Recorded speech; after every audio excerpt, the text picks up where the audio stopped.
மீனவர்களை பாதுகாக்க முன்வராத தமிழக அரசு வெறும் கடிதங்களை மட்டும் எழுதி வருவதாக விஜயகாந்த் குற்றம் சாட்டினார்.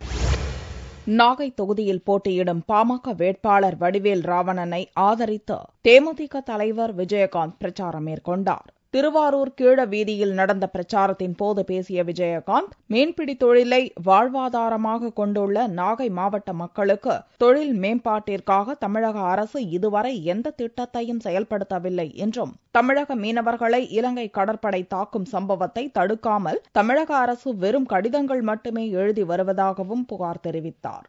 காவிரி டெல்டா மாவட்டம் தண்ணீர் இன்றி களை இழந்து காணப்படுகிறது என்று கூறிய விஜயகாந்த், இந்நிலையில் இங்கு மீத்தேன் திட்டத்தை செயல்படுத்த மத்திய அரசு முனைப்பு காட்டி வருவதாகவும், மக்கள் எதிர்க்கும் இந்த திட்டம் வருவதற்கு அதிமுக, திமுக மற்றும் காங்கிரஸ் ஆகிய 3 கட்சிகளும் காரணம் என்று விஜயகாந்த் குற்றம் சாட்டினார்.